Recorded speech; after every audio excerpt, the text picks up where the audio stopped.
పిన్ని గారు చెల్లి గారు రామ్మాయిరా. ఏంటి ఊరు వెళ్ళిపోయి ఎన్ని రోజులు ఉండిపోయారు? నాకు ఎంత బోర్ కొట్టిందో తెలుసా. నేను మాత్రం ప్రశాంతంగా ఉన్నా.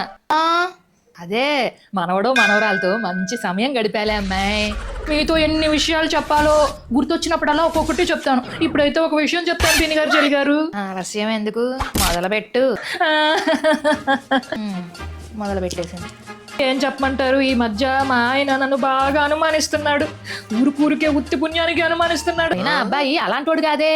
అసలు ఏంటి విషయం, వివరంగా చెప్పు.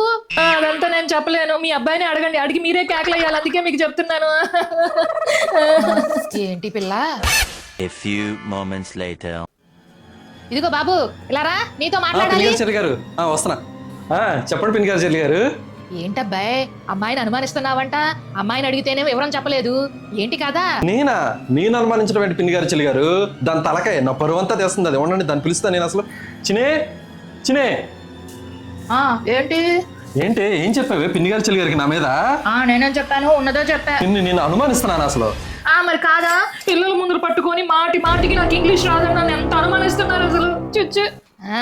నిజమే, అబ్బాయి అన్నట్టు నీకు ఇంగ్లీషే కాదు, తెలుగు కూడా రాదు. ఇక్కడ చెప్పాల్సింది అనుమానం కాదే, అవమానమే. నీ మూలంగా పిన్ని గారు చెల్లి గారు నన్ను అనుమానించారు కదే, చిచ్చి అవమానించారు కదే. అయినా అనుమానానికి నన్ను అవమానానికి తేడా తెలీదు.